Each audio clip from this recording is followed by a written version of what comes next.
আসসালামু আলাইকুম প্রিয় দর্শক।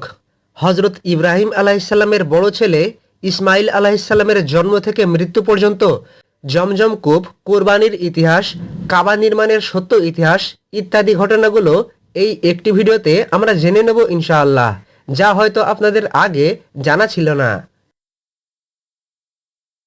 ইসমাইল আলাইসাল্লামের বিস্ময়কর জন্মের ঘটনা। পিতা হজরত ইব্রাহিম আলাইসাল্লাম দীর্ঘদিন সন্তানহীন ছিলেন। তিনি বারবার আল্লাহ তালার কাছে নেক সন্তানের প্রার্থনা করতেন। অবশেষে আল্লাহ তালা পিতা ইব্রাহিম আলাইসাল্লামের দোয়া কবুল করলেন। ইব্রাহিম আলাইসাল্লামের স্ত্রী হাজরা আলাইসাল্লামের গর্ভে জন্ম নিয়েছিলেন হজরত ইসমাইল আলাইসাল্লাম। ইব্রাহিম নবী তখন বৃদ্ধ বয়সে উপনীত হয়েছিলেন, তাই এই সন্তান ছিল তার জন্য অত্যন্ত আনন্দের সংবাদ। কোরআনে আল্লাহ তাআলা ইসমাইল আলাইসাল্লামকে গোলামুন হালিম অর্থাৎ অত্যন্ত ধৈর্যশীল ও সহনশীল সন্তান বলে আখ্যায়িত করেছেন। মক্কার মরুভূমিতে রেখে আসার ঘটনা। হজরত ইসমাইল আলাইসাল্লাম তখনও দুগ্ধপোষ্য শিশু ছিলেন।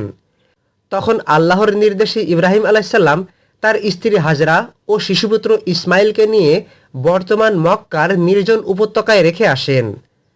তখন সেখানে কোনো মানুষ ছিল না, কোনো গাছপালা ছিল না, কোনো পানি ছিল না, চারিদিকে শুধু পাথর আর মরুভূমি।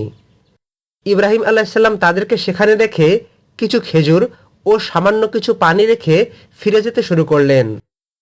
তখন হাজরা আলাইসাল্লাম বারবার জিজ্ঞাসা করলেন, আপনি কি আমাদের এভাবে রেখে চলে যাচ্ছেন? প্রথমে ইব্রাহিম আলাইসাল্লাম উত্তর দিলেন না। অবশেষে হাজরা আলাইসাল্লাম জিজ্ঞাসা করলেন, এটা কি আল্লাহ তাআলার আদেশ? তখন ইব্রাহিম আলাইসাল্লাম বললেন, হ্যাঁ। তখন আম্মাজান হাজরা আলাইসাল্লাম বললেন, তাহলে আল্লাহ আমাদের ধ্বংস করবেন না। জমজম কূপ সৃষ্টির অলৌকিক ঘটনা। ইব্রাহিম আলাইসাল্লাম তার স্ত্রী হাজরা ও শিশুপুত্র ইসমাইলকে মক্কার বিজন মরুভূমিতে রেখে আসার পর কিছুদিন যেতে যেতে পানি শেষ হয়ে যায়। তখন শিশুপুত্র ইসমাইল আলাইসাল্লাম তৃষ্ণায় কাঁদতে থাকেন। আম্মাজান হাজরা আলাইসাল্লাম পানির সন্ধানে সাফা পাহাড়ে উঠলেন, এই আশায় যে সেখান থেকে হয়তোবা কোনো কাফেলা দেখা যাবে যাদের কাছে পানি থাকবে, কিংবা পাহাড়ে উঠে কোনো জায়গায় পানির সন্ধান মিলতে পারে।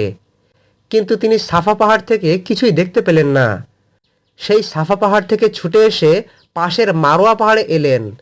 আশা ছিল যে এখান থেকেও হয়তো পানির কোনো সন্ধান মিলতে পারে, কিন্তু মারোয়া পাহাড় থেকেও পানির কোনো সন্ধান পাওয়া গেল না, বা কোনো কাফেলাকেও যেতে দেখা গেল না।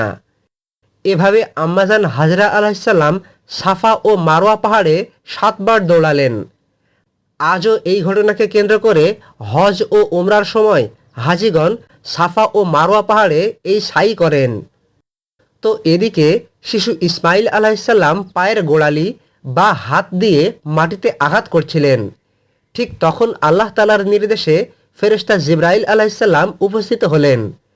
তখন মাটি ফেটে পানি বের হতে শুরু করল।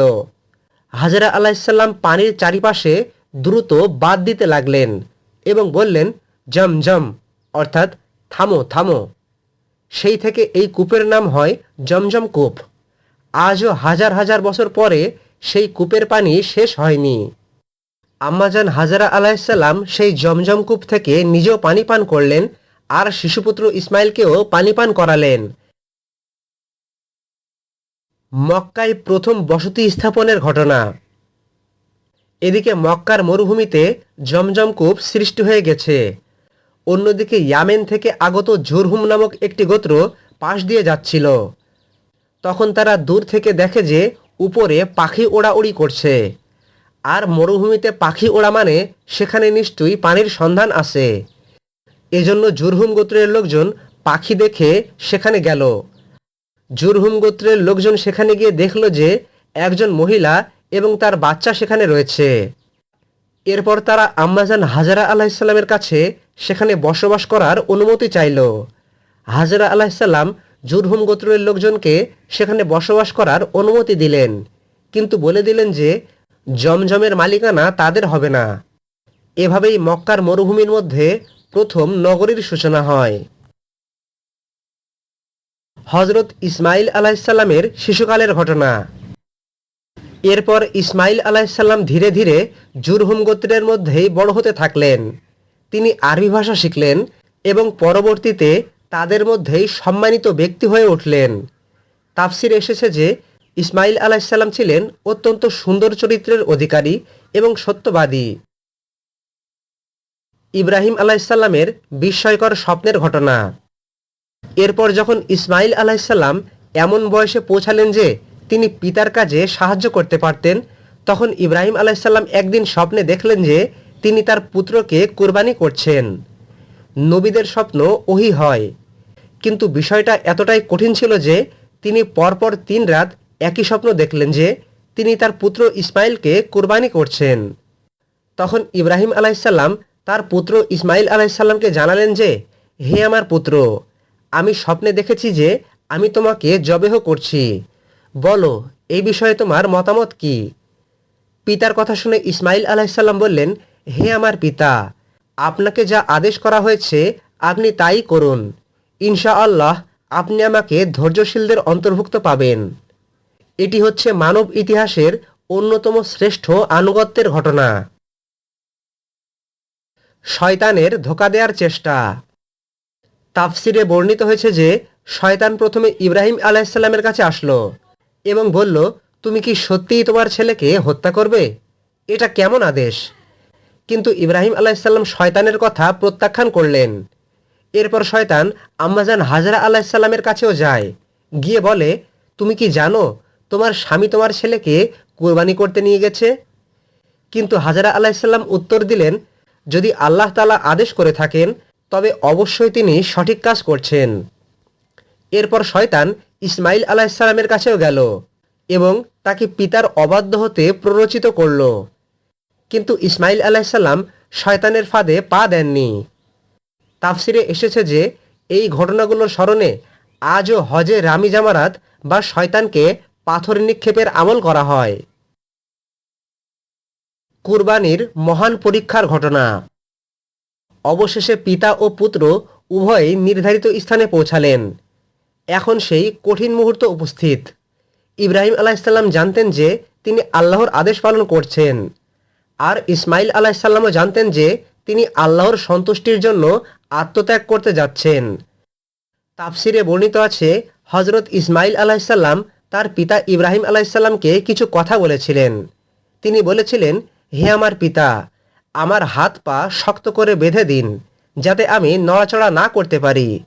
আপনি ছুরিটি ভালোভাবে ধার করে নিন। আমার মুখ নিচের দিক করে শুইয়ে দিন যাতে আমার চেহারা দেখে আপনার মায়া না হয়। আমার মায়ের কাছে আমার সালাম পৌঁছে দেবেন। এই সমস্ত কথা ইব্রাহিম আলাইসাল্লামের ছেলে ইসমাইল আলাইসাল্লাম তাকে বলেছিলেন। পবিত্র কোরআনে এসেছে, অতঃপর যখন তারা উভয়ে আত্মসমর্পণ করল এবং সে তাকে কাঁধ করে শুইয়ে দিল। এটি ছিল আল্লাহর কাছে পূর্ণ আত্মসমর্পণের দৃশ্য। একজন পিতা তার সবচেয়ে প্রিয় সন্তানকে কুরবানি করতে প্রস্তুত, অন্যদিকে একজন পুত্র আল্লাহর আদেশের সামনে নিজের জীবন সমর্পণ করতে প্রস্তুত। ঠিক সেই সময় আল্লাহ তাআলার পক্ষ থেকে ডাক আসলো, হে ইব্রাহিম, তুমি তোমার স্বপ্নকে সত্যে পরিণত করেছ, অর্থাৎ তুমি পরীক্ষায় সফল হয়েছ। মূলত আল্লাহ তাআলা মানুষের রক্ত চান না, বরং তিনি মানুষের আনুগত্য দেখতে চান। আল্লাহ তাআলা ইসমাইল আলাইসাল্লামের পরিবর্তে একটি মহান দুম্বা বা পশু পাঠিয়ে দিলেন। ইব্রাহিম আলাইসাল্লাম সেই পশুকেই কোরবানি করলেন আর ইসমাইল আলাইসাল্লাম নিরাপদে রইলেন। পবিত্র কোরআনে আল্লাহ তাআলা বলেছেন, আমি তাকে একটি মহান কুরবানির বিনিময়ে মুক্ত করে দিলাম। হজরত ইসমাইল আলাইসাল্লামের স্ত্রীদের ঘটনা। কুরবানির পরীক্ষার পর ইসমাইল আলাইসাল্লাম পূর্ণ যুবক হয়ে ওঠেন। তিনি ছিলেন ধৈর্যশীল, সত্যবাদী ও আল্লাহ ভীরু। হজরত ইসমাইল আলাইসাল্লাম জুরহুম গোত্রেই বিবাহ করেন। একদিন ইব্রাহিম আলাইসাল্লাম পুত্র ইসমাইল আলাইসাল্লামকে দেখতে মক্কায় আসলেন, কিন্তু তখন ইসমাইল আলাইসাল্লাম বাড়িতে ছিলেন না। তখন ইব্রাহিম আলাইসাল্লাম তার পুত্রবধূর সাথে কথা বললেন এবং তাদের অবস্থা সম্পর্কে জানতে চাইলেন। তখন ইসমাইল আলাইসাল্লামের স্ত্রী শ্বশুর ইব্রাহিম আলাইসাল্লামের সাথে তাদের জীবনের কষ্ট ও অভাব নিয়ে অভিযোগ করতে লাগলেন। ফিরে যাওয়ার সময় ইব্রাহিম আলাইসাল্লাম বললেন, তোমার স্বামী ইসমাইল এলে বলবে যে সে যেন তার দরজার চৌকাঠ পরিবর্তন করে। এরপর ইসমাইল আলাইসাল্লাম বাড়িতে ফিরে আসলেন। তখন তার স্ত্রী পিতা ইব্রাহিম আলাইসাল্লাম সম্পর্কে বললেন এবং বললেন যে উনি দরজার চৌকাঠ পরিবর্তন করতে বলেছেন। পিতার কাছ থেকে এই বার্তা পেয়ে ইসমাইল আলাইসাল্লাম বুঝতে পারলেন যে এই স্ত্রীকে তালাক দিতে হবে। এরপর তিনি সেই স্ত্রীকে তালাক দিয়ে দিলেন। তাফসিরে বলা হয়েছে যে চৌকাঠ দ্বারা স্ত্রীকে ইঙ্গিত করা হয়েছিল। এরপর ইসমাইল আলাইসাল্লাম আরেকজন নারীকে বিবাহ করেন। তার কিছুদিন পর পিতা ইব্রাহিম আলাইসাল্লাম পুত্র ইসমাইলের সাথে দেখা করার জন্য আবার আসলেন। তখনও ইসমাইল আলাইসাল্লাম বাড়িতে ছিলেন না। এবার ইব্রাহিম আলাইসাল্লাম তার নতুন পুত্রবধূর কাছে তাদের অবস্থা সম্পর্কে জানতে চাইলেন। তখন ইসমাইল আলাইসাল্লামের স্ত্রী উত্তর দিলেন, আলহামদুলিল্লাহ, আল্লাহ আমাদের অনেক নিয়ামত দিয়েছেন। এভাবে তিনি আল্লাহ তাআলার শুকরিয়া আদায় করলেন। এরপর ইব্রাহিম আলাইসাল্লাম যখন চলে যাচ্ছিলেন তখন তিনি তার পুত্রবধূকে বললেন, তোমার স্বামী এলে বলবে যে সে যেন তার দরজার চৌকাঠ শক্তভাবে ধরে রাখে, অর্থাৎ এই স্ত্রীকে ধরে রাখতে হবে। পবিত্র কাবা শরীফ নির্মাণের সত্য ঘটনা। এরপর আল্লাহ তাআলা ইব্রাহিম আলাইসাল্লামকে নির্দেশ দিলেন কাবা ঘর পুনর্নির্মাণের জন্যে। তখন ইসমাইল আলাইসাল্লাম পূর্ণবয়স্ক যুবক ছিলেন। পিতা ও পুত্র একসাথেই কাবাঘর নির্মাণের কাজে লেগে গেলেন। হজরত ইসমাইল আলাইসাল্লাম পাথর এনে দিতেন এবং ইব্রাহিম আলাইসাল্লাম দেয়াল নির্মাণ করতেন। এভাবে কাবার দেয়াল যখন উঁচু হয়ে গেল তখন ইব্রাহিম আলাইসাল্লাম একটি পাথরের উপর দাঁড়িয়ে নির্মাণ কাজ চালিয়ে গেলেন। এতে সেই পাথরের উপর ইব্রাহিম আলাইসাল্লামের পায়ের ছাপ থেকে যায়। আজও সেই পাথর মাকামে ইব্রাহিম নামে পরিচিত।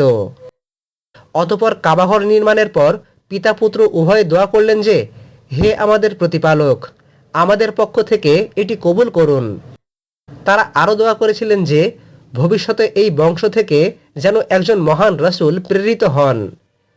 মুফাসসিরগণ বলেন যে ইব্রাহিম আলাইসাল্লামের সেই দোয়ার পূর্ণতা রাসূলুল্লাহ সাল্লাল্লাহু আলাইহি ওয়াসাল্লামের মাধ্যমে বাস্তবায়িত হয়েছিল।